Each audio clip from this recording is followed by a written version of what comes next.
موچی دروازے سے 10 محرم کے ذوالجناح کا پہلا جلوس مبارک حویلی سے نکلتا تھا، کیونکہ اس وقت نثار حویلی اور مبارک حویلی الگ نہیں تھی۔ یہ تو بعد میں 1928 میں خاندانی تنازعوں اور جائیداد کی تقسیم کی وجہ سے علیحدہ علیحدہ ہوئیں۔ پھر یہ جلوس نثار حویلی سے نکلنے لگا۔ کوہ نور ہیرا ایک زمانے میں اس مبارک حویلی میں بھی رکھا گیا تھا۔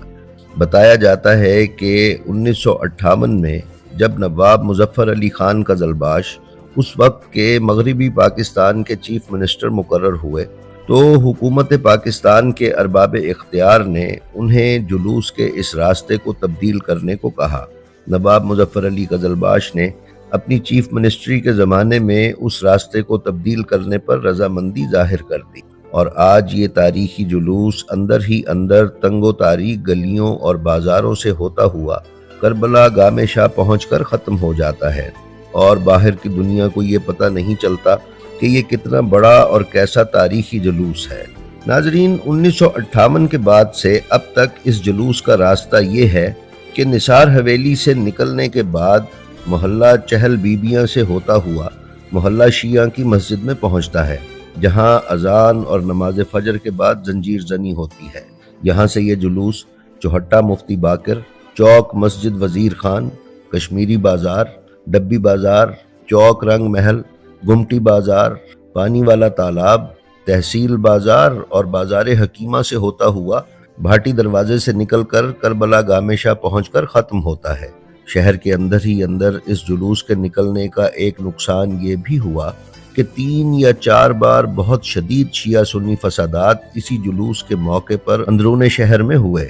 1963 میں بھاٹی دروازے کی اونچی مسجد سے ذوالجناح پر اینٹوں کی بارش کی گئی، جس سے کئی شہادتیں بھی ہوئیں اور لاہور کی فضا کافی عرصے تک خراب رہی۔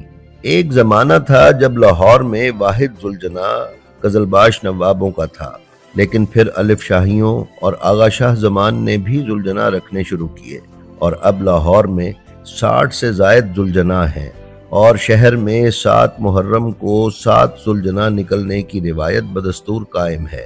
ناظرین، لاہور شہر کے طول و عرض میں 1000 سے زائد مقامات پر مجالس امام حسین علیہ السلام کا سلسلہ محرم کی پہلی شب سے شروع ہو کر چہلم امام حسین علیہ السلام تک جاری رہتا ہے، اور اسی طرح لاہور میں کربلا گام شاہ میں بھی محرم کی مجالس ایک مرکزی نقطہ ہے۔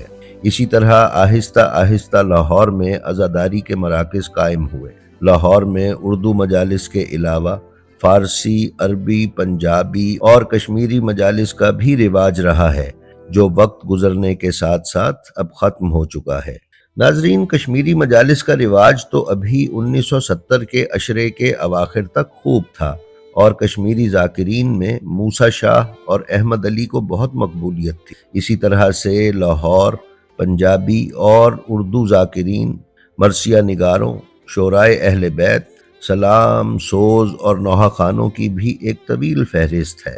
اس وقت لاہور کی ماتمی سنگتیں ہوں یا علماء کرام ذاکرین ہوں یا مرثیہ نگار، شعرائے کرام ہوں یا ادیب، ہر کوئی فقید المثال ہے۔ جس طرح کئی صدیوں کی تاریخ پڑھ کر آخر میں نتیجہ یہی اخذ ہوتا ہے کہ عزاداری سید الشہداء کم نہیں بلکہ زیادہ ہوئی ہے، اور عزاداری کسی کی محتاج نہیں ہے۔ اسی طرح یہ بات بھی لوح و قلم پر درج ہے کہ یہ عزاداری ہزاروں کوششوں کے باوجود نہ رک سکتی ہے نہ کم ہو سکتی ہے۔ یہ عزاداری کسی فرد واحد کی محتاج نہیں، بلکہ جنہوں نے اس عزاداری کو فروغ دیا اور مجالس عزا کا انعقاد کیا اور مظلوم کے ذکر کے لیے قید و بند اور مصیبتیں برداشت کیں، آج ان کے دنیا سے جانے کے بعد بھی ان کے نام سنہری حروف میں مومنین کے دلوں اور تاریخ کے سنہرے اوراق پر درج ہیں۔ ناظرین، یہ مضمون جناب مقرب رضا خان کا تھا جو ہم نے آپ کی خدمت میں پیش کیا۔ یہ مضمون کتاب لاہور میں عزاداری اور محرم چند یادداشتی مضامین سے لیا گیا ہے، جس کی ترتیب و تدوین سید فیضان عباس نقوی نے کی ہے۔ جی تو ناظرین، یہ تھی ہماری آج کی ویڈیو۔ ہمیں امید ہے یہ آپ کو پسند آئی ہوگی۔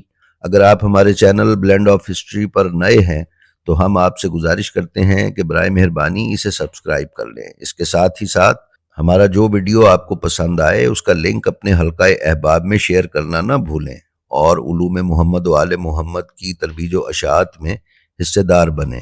ہماری آپ سے یہ بھی درخواست ہے کہ آپ اپنا اور اپنے متعلقین کا بے حد خیال رکھیں اور خلق خدا میں آسانیاں تقسیم کرتے رہیں۔ خدا آپ کا حامی و ناصر ہو۔ السلام علیکم۔